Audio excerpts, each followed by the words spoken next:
par hasard parce que je fais des genres de crises de panique dans les métros ou les lieux clos. J'avais pas de livre sur moi, puis je voulais me trouver une façon de me changer les idées.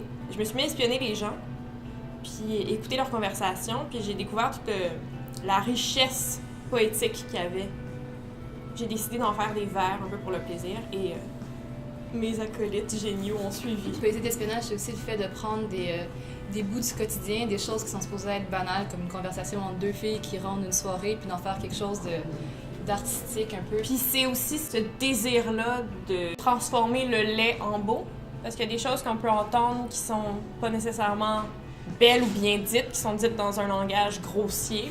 Puis nous, on en fait de la poésie, t'sais. Depuis qu'on fait poésie d'espionnage, quand je suis dans un lieu public, c'est les autres qui captent mon attention, puis je suis vraiment comme ouverte aux autres. J'écoute ce que les autres me disent, même si c'est peut-être à des fins d'espionnage, puis de prendre ce qu'ils disent pour le publier après, ça reste que je suis quand même à l'écoute des gens maintenant.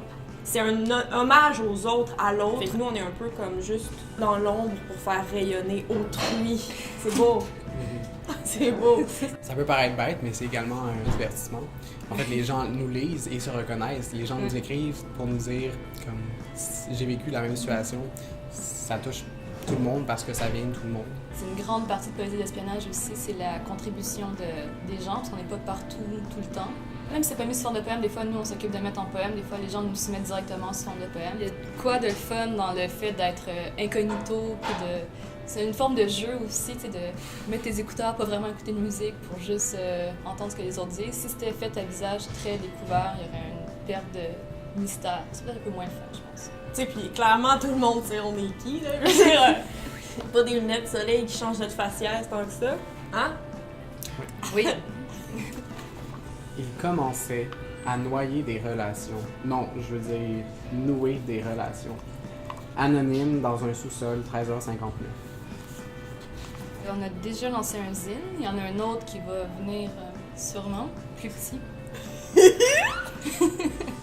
Ça, c'est notre premier zine, qui est très gros pour un zine, qu'on appelle un méga-zine, qui est mince, et que vous pouvez procurer en nous écrivant via notre page Facebook Poésie d'espionnage, message. Et on se déplace. C'est souvent qui se déplace, là. Oh, j'ai dit ton nom. Faut pas que tu dises non. Peux-tu couper les noms? Est-ce que tu mets tes lunettes pour aller le livrer?